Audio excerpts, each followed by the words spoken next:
Tony's been a steady leader in biology. Under his leadership, we've seen the biology program nearly double. Tony is definitely going to push his students to be everything that they can be. He's good at drawing that potential out of them, pushing them hard, but also letting them know that he cares about them, and that's why he's pushing them hard. He wants them to be successful.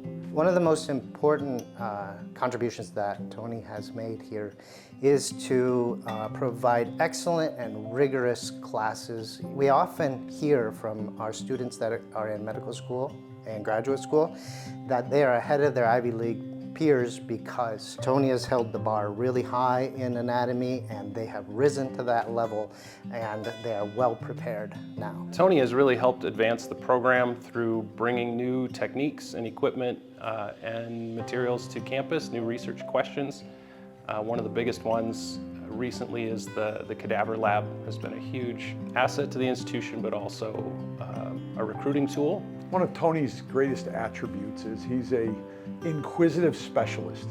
He knows more about certain small things, and that's what we expect of a professor. But anytime I'm in a conversation with Tony, there's some unique thing that he'll be talking about, and I just find myself educated, wiser, smarter, more in awe of God and his unique creational structure. Boy, if that's happened with me with the few conversations we've had over the years, I can't imagine the impact that it's had on the thousands of students that have been in his classes. One of the things I appreciate the most about Tony has been his willingness to always tackle hard questions.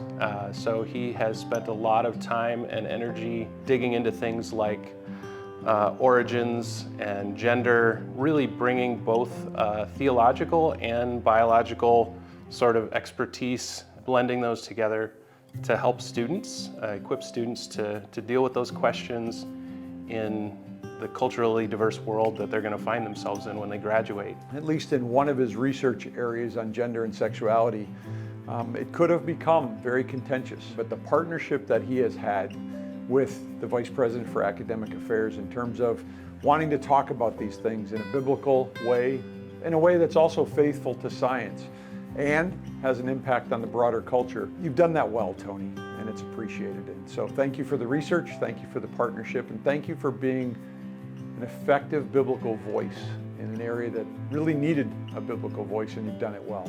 I want to say thank you, Tony, for all the years that you have dedicated to our program, to your colleagues, to bringing new opportunities to Dordt and to our students. But most of all for your commitment to the mission of the institution and figuring out what that looks like in a deep and meaningful way through all of your classes and relationships here at Dordt. Tony has set a really high bar of excellence in his classes and in his work with students and his relationship with students. And yeah, he's really been a central piece of this department for a long time. We're going to miss him. We're going to miss you, Tony. Happy retirement. Godspeed. Well, Tony, I just want to thank you for your career at Dordt. You have been a great professor. Students have loved you. You've held a high bar for excellence. You've been through a lot here, a new science building and COVID and a variety of other things, but you've really thrived here. And you've truly done what we expect from Dordt, and that is to develop effective kingdom citizens. I think of your students now studying, doing research, practicing medicine, doing nursing. It's been an amazing career, and you've impacted thousands of lives, and I just want to say thank you. And Tony, for you and Kelly, as you now step away from Sioux Center, step away from Dordt University, I just wish you God's blessings, and be assured that we're thankful for your service here, and we wish you nothing but the best for whatever God has for you next.